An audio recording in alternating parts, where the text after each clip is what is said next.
안녕하세요. 5월 14일 목요일 새벽 예배를 하나님께 올려드립니다. 기도하십니다. 예수님 감사합니다. 이 아침에 우리를 깨우시며 주의 선한 손길로 하루를 허락하신 하나님, 믿음으로 살게 하시고 말씀 따라 살게 하시고 우리의 인간의 욕심과 생각들을 내려놓고 하나님의 음성에 아멘으로 귀 기울이며 고백하며 살아가는 하루가 될 수 있도록 인도하여 주옵소서.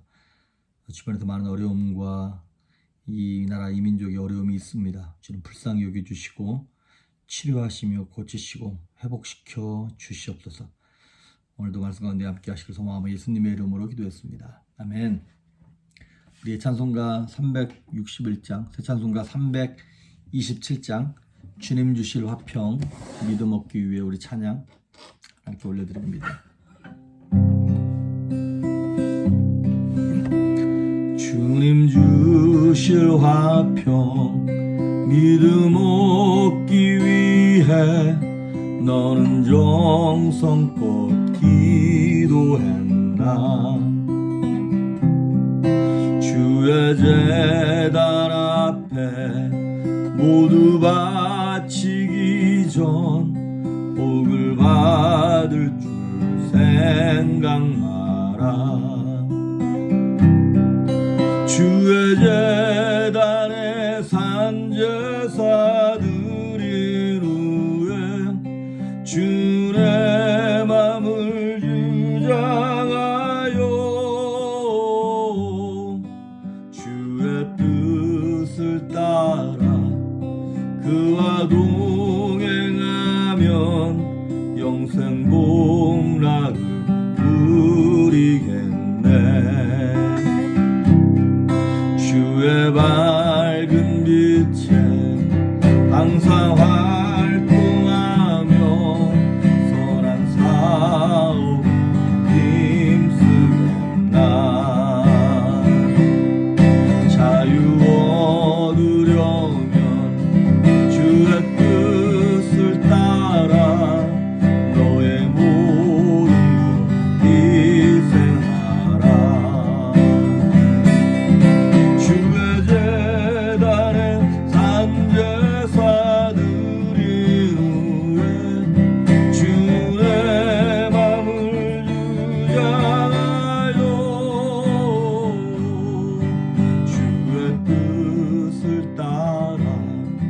그와 동행하면 영생 복락을 누리겠네.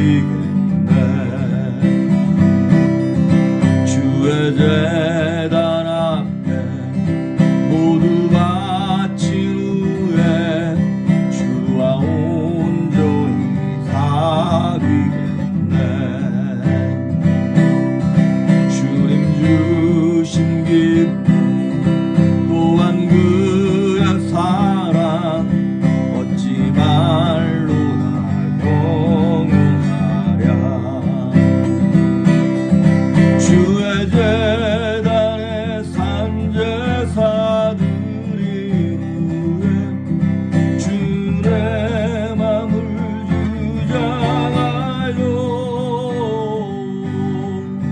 주의 뜻을 따라 그와 동행하면 영생 복락 누리겠네.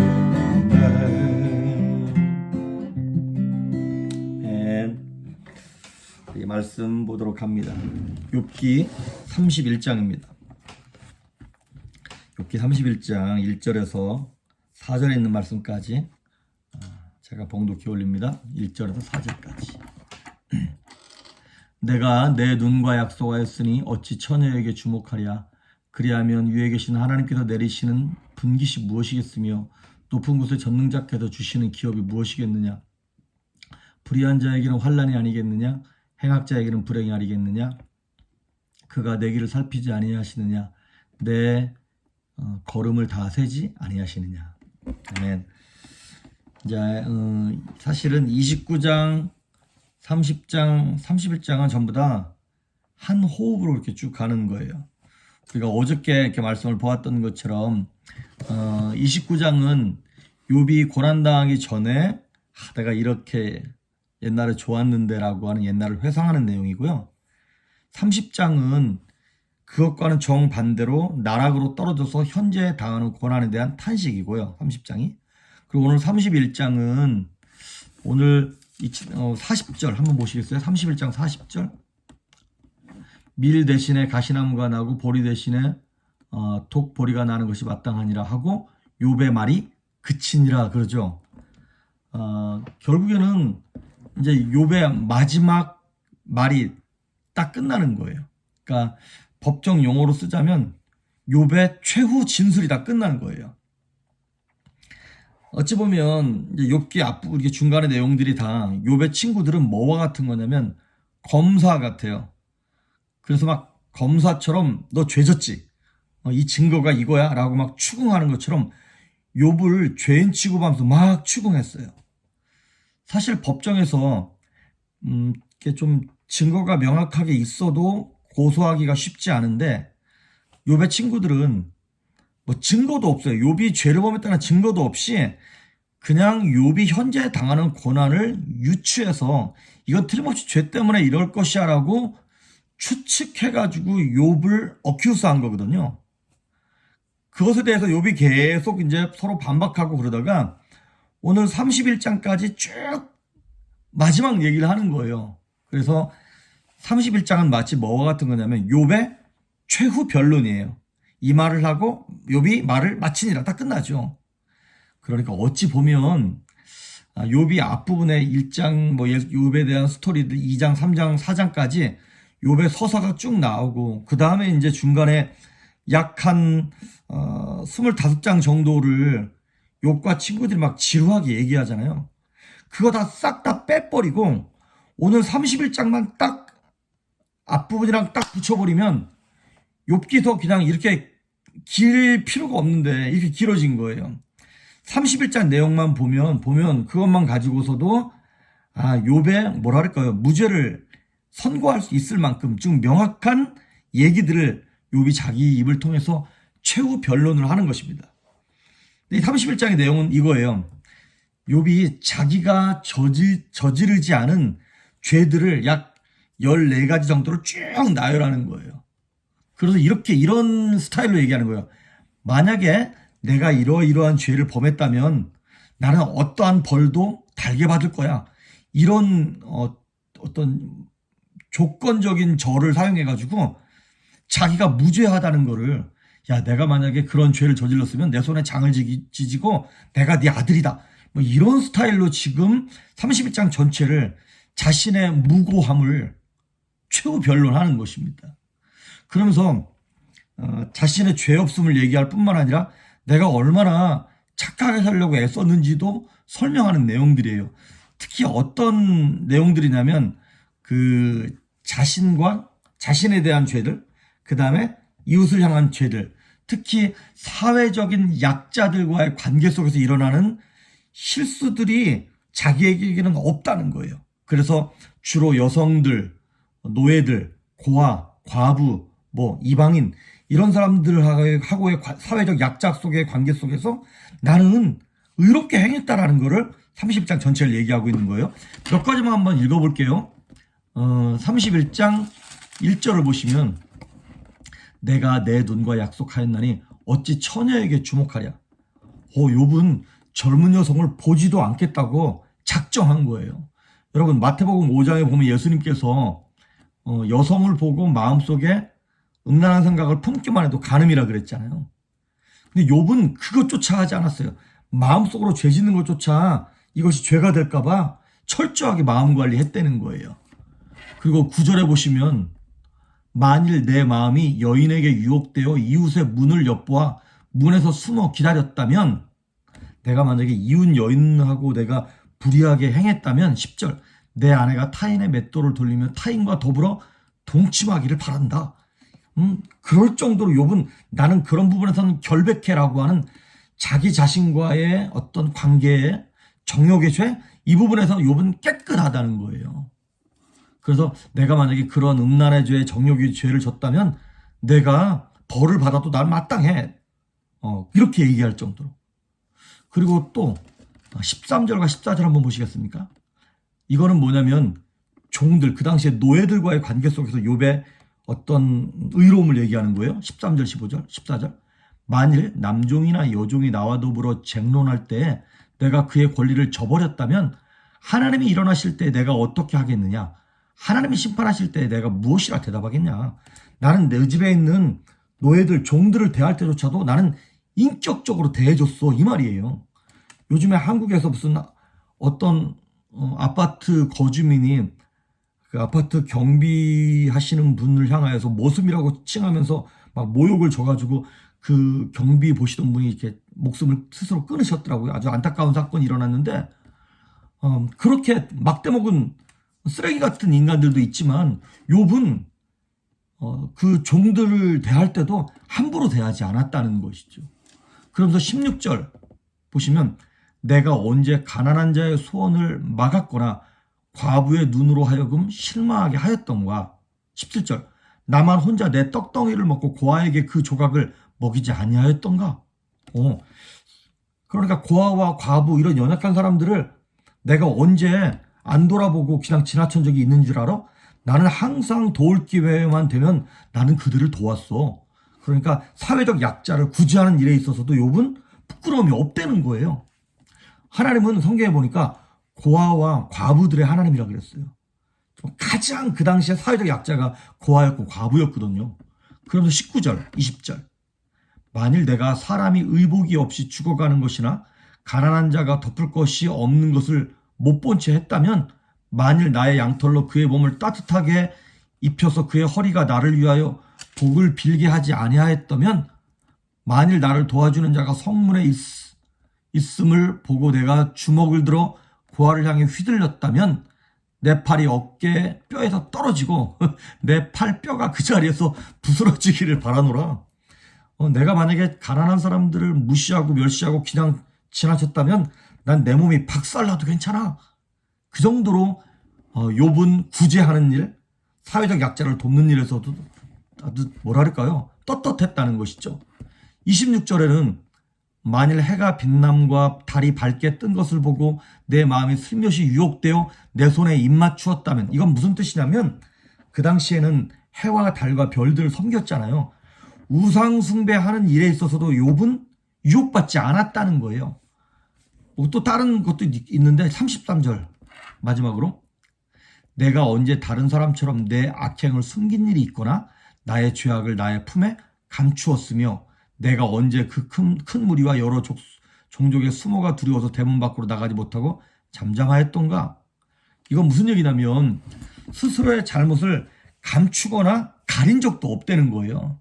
그러니까 이거는 자기 자신을 향하여서는 욥이 굉장히 엄격하게 나의 실수도 드러냈다는 것을 좀 얘기하고 있는 것입니다. 그러면서 35절, 6절, 7절 35절 누구든지 나의 변명을 들어다오. 이제 마지막 최후 변론이에요. 나의 변명을 들어다오. 나의 서명이 여기 있으니 전능자가 내게 대답하시기를 바라노라. 나를 고발하는 자가 있다면 그에게 고소장을 쓰게 하라. 이거 무슨 얘기냐면 누구든지 내 죄를 기록하거나 알고 있는 사람이 있으면 그 소송장 갖고 와봐. 만약에 그 소송장 정말 있다면 내가 나열했던 죄들을 범했다는 증거가 있다면 내가 그 이마에다가 내 죄 쓰고 평생 쓰고 다닐 테니까 한번 그 소송장 갖고 와봐 라고 너무나 당당하게 지금 욥이 얘기하고 있는 것이에요. 여러분 사실 우리가 이렇게 의롭게 산다고 구원받는 것은 아닙니다. 하지만 구원받는 사람들은 이렇게 살아야겠죠. 이렇게 살도록 애를 써야겠죠. 그러니까 우리가 한 가지만 조심하면 돼요. 이것이 내 의가 되면 안 됩니다. 이것이 내 의가 되지 않도록 교만하지만 않도록 조심한다면 우리 예수 믿는 사람들은 욥처럼 살려고 사실은 훈련해야 되고 애를 써야 됩니다. 그러고 난 다음에 마지막 소송장 있으면 갖고 와봐라 얘기하고 난 다음에 마지막으로 40절의 끝에 보니까 하고 욥의 말이 그치니라. 마지막 이제 딱 도장 찍고 끝났어요. 이제 친구들, 검사 같은 친구들의 어큐스도 끝났고 마지막 자기가 최후 변론도 끝났어요. 이제 뭐만 남은 겁니까? 하나님의 최후 심판만 남은 거예요. 그렇습니다. 우리가 할 수 있는 모든 것들을 우리는 하나님 앞에서 다 해야 합니다. 의롭게 살려고 애도 써야 되고요. 착하게 살려고 애도 써야 되고요. 신앙생활하면서 막 힘들지만 예배하려고 애도 써야 합니다. 그리고 내가 최선을 다할 수 있는 거 다 하십시오. 하지만 최종 판결은 하나님께 맡길 수 있기를 주의 이름으로 축복합니다. 최선을 다해서 공부하고 시험 봤으면 시험 결과는 이제 시험관에게 맡기는 거예요. 자녀들도 품 안의 자식인 거잖아요. 최선을 다하여 기도하고 혼낼 거 혼내고 양육하고 난 다음에 자녀들의 결론, 그 결말은 하나님께 올려드려야 됩니다. 그것조차도 하나님께서 저들의 부모가 되어주셔야지 내가 언제까지 저들의 부모가 될 수 있겠습니까? 직장 인터뷰 보는 것도 마찬가지고 내 건강도 마찬가지고 최후 결론은 하나님께 달려있는 것입니다. 마치 누구처럼 행동해야 되냐면 한나처럼 해야 됩니다. 한나가 자식이 없어서 막 울었어요. 하나님께 가서 막 눈물 콧물 막 통곡합니다. 그런데 기도 다 끝나고 난 다음에 엘리 제사장을 통해서 걱정하지 말아라. 하나님께서 네 들으셨다라고 엘리 제사장, 사실 그 당시에 엘리 제사장이 거룩한 제사장이 아니었거든요. 그럼에도 불구하고 제사장의 권위를 딱 받아들였어요. 그리고 엘리가 이제 집으로 돌아가라 그랬을 때 한나가 다시는 얼굴에 걱정이나 수심하는 표정을 짓지 않고 그냥 집으로 돌아갔다는 거예요. 왜? 결론은 하나님께 달려있는 거니까. 내가 고민한다고, 내가 걱정한다고, 짐 싸매고 내가 머리 묶고 앉아있다고 뭐가 되는 게 아니니까. 그래서 시편 37편 5절에 이런 말씀이 있잖아요. 너의 길을 여호와께 맡기라. 저를 의지하면 저가 이루시고 내 의를 빛같이 내 공의를 정오의 빛같이 하시리라 그랬잖아요. 너의 길, 우리 앞길을 하나님께 맡길 수 있기를 바랍니다. 이런 성경 구절 되게 많잖아요. 베드로전서 5장 7절에도 보니까 너희 염려를 다 주께 맡겨버리라. 저가 너희를 권고하신다. 마태복음 6장에 보니까 예수님 말씀하시기를 너희 중에 누가 염려함으로 그 키를 한 자나 더 할 수 있느냐? 키가 뭐냐면 생명의 길이를 얘기하는 거예요. 내가 고민하고 염려한다고 생명이 길어지는 것도 아니고 문제가 해결되는 것도 아니라고 하는 것이죠. 시편 55편 22절에도 보니까 내 짐을 여호와께 맡겨 버리라. 말이 너무나 좋아요. 한국말이. 맡겨 버리래요. 버리는 거는 뭘 버리나요? 쓸데없는 것들, 쓰레기들, 더러운 것들을 버리는 겁니다. 좋은 걸 버리는 게 아니에요. 염려는 더러운 거예요. 쓸데없는 것들이에요. 여러분, 제가 설교를 아무리 잘한다 한들 여러분의 염려를 요만큼이라도 어떻게 뭐 덜을 수 없어요. 하지만 하나님의 말씀이 뭐라 그랬어요? 너희 염려를 맡겨 버리라. 너희 짐을 맡겨 버리라. 고민을 맡겨 버리라. 말씀하시지 않습니까? 오늘 한나와 같이 하나님의 말씀을 명령으로 영생으로 받아들이고 한번 여러분 믿져야 본전이잖아요. 그런데 여러분 여지껏 미친 적이 없잖아요. 하나님 우리 인생을 날마다 30배, 60배, 100배로 갚아주셨잖아요. 오늘 욥과 같이 할 수 있는 거 최선을 다해서 끝까지 합시다. 그러고 난 다음에 하나님 손에 맡김으로 말미암아 하나님의 최후 판결을 믿음 가운데 평안 가운데 기다리면서 그 축복의 통로가 되는 여러분 될 수 있기를 주의 이름으로 축복합니다. 오늘 외우셔야 할 말씀은 빌립보서 2장 8절 사람의 모양으로 나타나셨음에 자기를 낮추시고 죽기까지 복종하셨으니 곧 십자가에 죽으심이라. 그래서 빌립보서 2장 5절부터 8절까지 다 외우실 수 있기를 바랍니다. 기도하십니다. 예수님 감사합니다. 너희 염려를 다 주께 맡겨 버리라. 하나님이 명령하셨습니다. 그 명령을 영생으로 생명으로 받아들이게 하셔서 하나님께서 우리의 삶을 주관하고 계심을 믿고 주께로부터 내려오는 평강과 담대함과 기쁨으로 오늘 하루를 살아갈 수 있도록 복을 허락하여 주시옵소서. 감사드리옵고 예수님의 이름으로 기도했습니다. 아멘.